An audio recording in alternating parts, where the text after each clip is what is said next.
গ্রামের এই রাস্তাগুলো যাওয়ার সময় অনেক ভয় কাজ করে। আগে তো আসলে ভূত জিন, হ্যাঁ, প্রেতাত্মা, এগুলো আমরা অনেক বিশ্বাস করতাম।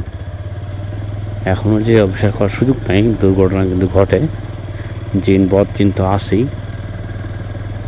তো এই রাস্তাগুলোতে যাওয়ার সময় যখন একটু আলো টালো পাওয়া যায়, আলো দেখা যায়, তখন স্বস্তি লাগে। বিশেষ করে দুই পাশে যখন বড় তাল গাছ থাকে আর অন্ধকার থাকে, বিল, বিশাল বড় বিল থাকে, তখন দুইটা বিষয় খুব বেশি না দেয়। কে বুঝে পিছন থেকে পেট নিয়ে টান দিয়ে আছে, অথবা যে কোনো সময় রাস্তা ব্লক করে যে ডাকাতরা আক্রমণ করতে পারে। এই বিষয়গুলো সবসময় সে মাথায় বর করে থাকে। এখন মানতলি বাজারে আছে। মানতলি বাজার খুব পুরানো একটা বাজার, কিন্তু এটা খুব গ্রোথ করতে পারে না।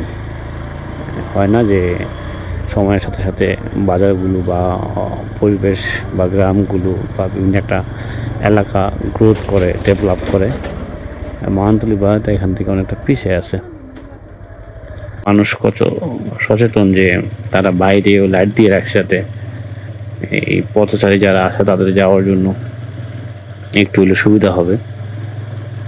তো নিঃসন্দেহে এটা একটা সবের কাজ, যে মানুষের উপকার আছে এরকম যে কোনো কাজ নিঃসন্দেহে সবের কাজ।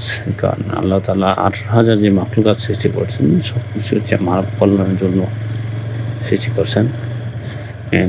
এই জায়গাটা ভয়ানক একটা জায়গা। এই জায়গাটার মধ্যে একটু ভয় ভয় লাগে। দুই পাশে দেখেন বন, দুই পাশে বন, আর মাঝখানে রাস্তা, পুকুর। মানে যে কোনো সময় ভূত যদি ধরেন যে গাড়ি আটকায় দিয়ে পুকুরে চুবাই দিল, বা এই খালের মধ্যে চুবাই মারা ফেলাইলো, হ্যাঁ, এই ভয়গুলা আসলে মাঝে মাঝে মনের মধ্যে উকি দিলে তখন ড্রাইভিংটাও স্বাচ্ছন্দ্য করা যায় না।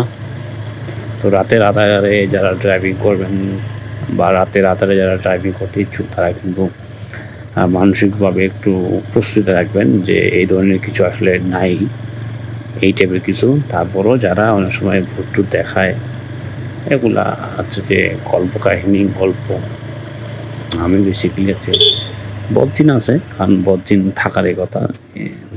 মানুষের মধ্যে যেমন ভালো মানুষ আছে, বদ মানুষ আছে, তো জিন যেহেতু আল্লাহর সৃষ্টি এবং জিনকে জীবনের জন্য সৃষ্টি করছে, তো ওগুলোর মধ্যে ভালো খারাপ আছে। তবে জিনের যে এক্সট্রা পাওয়ার আল্লাহ তাআলা দিয়েছে, মানুষের সাথে মিশে যাওয়া, বিভিন্নভাবে মানুষের উপর ভর করা, এই গুণগুলো আল্লাহ তাদেরকে দিয়েছে।